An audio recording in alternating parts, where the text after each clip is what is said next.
এই বাংলাদেশের অনুভূতি আর বাঙালি চেতনায় নিয়ে যদি কথা বলে, বাঙালি চর্চা আর বাঙালি শোভাযাত্রার নামে পহেলা বৈশাখে র্যালি করতে পারো, তোমরা সবাই জেনে রাখো যে এই রাসূল দুনিয়াতে এসেছেন, সেই রাসূলকে দুনিয়াতে আমরা পেয়ে আনন্দ করা, জশ্নে জুলুস করা, তোমাদেরটা যদি হয়ে থাকে বাঙালি চেতনা, শুনে রাখো রাসূলুল্লাহকে পেয়ে আনন্দ র্যালি করা, এটা হলো ঈমানি চেতনাই, ধর্মীয় চেতনা।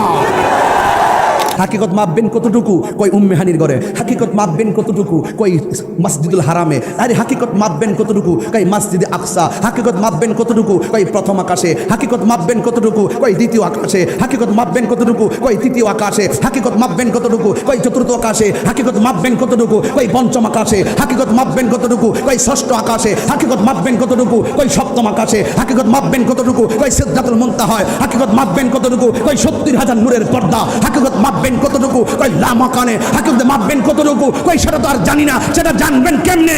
আল্লাহর হাবিব কত এমন জায়গায় নিয়ে গিয়েছেন, তোমার চোখে মনে হচ্ছে সে মাত্র কয়েকটা সেকেন্ড, হাকিকত তো বলছে 27টা বছর কাটাইয়া দিয়েছে। কেন তাহিরি নবী নবী করে? আল্লাহ বলে ওয়ারফানা লাকা যিকরাক। ও বন্ধু, আপনার শান মান আমি বাড়াইয়া দিছি, এমন বাড়াইছি, এমন দেওয়া আপনারে দিমু। ওয়ালা সাউফা ইউতিকা রাব্বুকা ফাতারদা। ও বন্ধু, পাথরের কষ্ট খাইছো, দন্ত মুবারক ভাঙছো, পিঠ মুবারকে রক্তে লাল করে বলাইছে, আমি সব দেখছি, আমি সব দেখেছি। আমি আল্লাহ হাসরের ময়দান সাজাইয়া এমন দেওয়া তোমার দিমু, তুমি বন্ধু সন্তুষ্ট হয়ে যাবে। ওই জাবের ওই বস্তার কাছে যাইয়া কয়, বাসাদন তোমাদেরকে আল্লাহর হাবিব ডাকতেছে। স্ত্রী ডাক দিয়া কয়, স্বামী গো। চোখ বন্ধ কইরা সন্তানদের ডাক দিলেন। আমি দেখতেছি ডাক দেওয়ার সাথে সাথে বস্তার ভিতরে সন্তান দুইটা নড়াচড়া করে লাফ দিয়া বস্তার মুখটা খুলে দিছে। সেনাবাহিনী যেমন করে হাঁটুতে গাইরা গাইরা হাঁটে,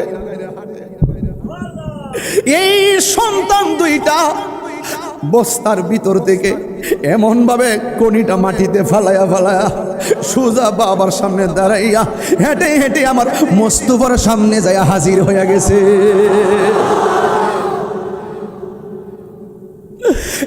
বন্ধু, কি বাসায় যাবে রে চিনাইতাম। আমার নবী বলে, তোমরা বসো। আল্লাহ কই, জিব্রাইল আমার বন্ধু নবীরে কইয়া দে, জাবেরের দুইটা পোলা ছাড়া যেন আমার নবীর জবানে লুকমা না দে। আল্লাহ দিয়েছে নবীকে সম্মান, জোরে কোন কে দিয়েছে? আল্লাহ দিয়েছে নবীকে সম্মান, তোমার হিংসাই হবে কি? নবীর সনে বেয়াদবি করলে আমল করে হবে কি? হাসরের ময়দানে কোন নবী কথা বলতে পারবে না, মুরু নবী কথা বলিবেন, মুরু নবী কথা বলিবেন। বুখারী শরীফি কিতাবুল আম্বিয়া 2য় খণ্ডের মধ্যে হুজুর এই হাদিসটা পুরা হাদিসটা কি? মুরু নবী কথা বলিবেন, মুরু নবী কথা বলিবেন। বুখারী শরীফি কইলা দেখো না, আল্লাহ দিয়েছে নবীকে সম্মান। সুবহানাল্লাহ কোন? জাবের রাদিয়াল্লাহু তাআলার গুরু বুক ফাটে, মুখ ফাটে না।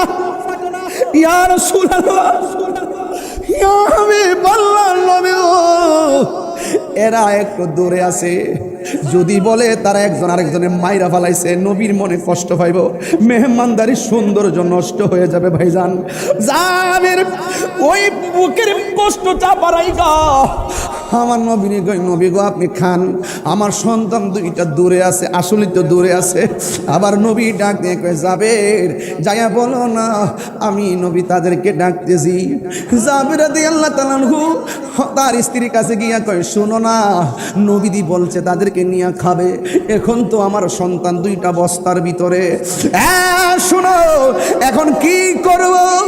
স্ত্রী ডাক দিয়া কয় ঠিক আছে সন্তান আসুক আর না আসুক, নবী যেহেতু বলছে ডাক দেওয়ার জন্য আপনি ডাক দেন, যদি যায় ভালো কথা, না গেলে বলবেন ঘটনা খুললা বলবেন আসে নাই।